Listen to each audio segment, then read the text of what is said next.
Հայաստանում տարեկան գրանցվում է մանկական քաղցկեղի 100-ից 120 առաջնակի դեպք, որոնցից մոտ 40-ը լեյկեմիաներն են բոլոր ենթատեսակներով։ Մեր երկրում մանկական քաղցկեղի ապրելիությունը կազմում է 70-ից 75%։ Զարգացող երկրներում, այսինքն ցածր եւ միջին եկամուտ ունեցող երկրներում այս ապրելիության ցուցանիշը կազմում է մոտ 20-ից 30%, մինչդեռ ավելի զարգացած կամ բարձր եկամուտ ունեցող երկրներում ապրելիության ցուցանիշը կազմում է 90% եւ ավելի։ Լեյկեմիան մանկական քաղցկեղի ամենահաճախ հանդիպող տեսակն է, որի ժամանակ արյան բջիջները սկսում են անկանոն կիսվել, բազմանալ ու անկանոն տարածվել օրգանիզմում։ Ապրելիության նման ցուցանիշ ունենալու համար իհարկե տարիներ շարունակ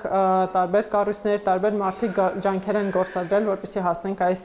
ցուցանիշի, սակայն վերջին 9 ամիսների ընթացքում կուզենամ ընդգծել եւ շեշտել Act for Children միջազգային ծրագիրը, որի առաջին շահառուներից մեկը հանդիսանում է Հայաստանը եւ մեր մանկական քաղցկեղի կենտրոնը։ Բազմաբաղադրիչ ծրագրով նորարարական այս դեղամիջոցը սուր լիմֆոբլաստիկ լեյկոզ ունեցող երեխաներին տրամադրվում է անվճար։ Այն նպաստում է ապրելիության ցուցանիշների բարձրացմանը։ Մեր ընկերությունը միջազգային գործընկերների հետ իրականացրեցին այս ծրագիրը եւ եզակի է Հայաստան այս ծրագրում,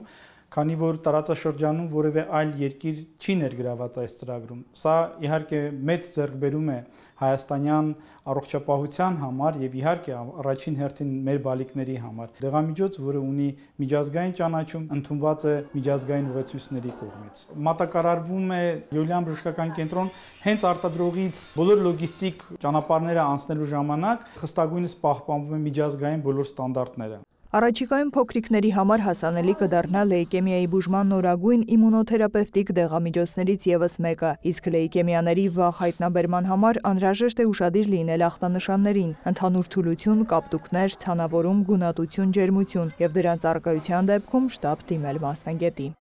Նարեկ Ոսկանյան, Արման Թովմասյան, լուրեր։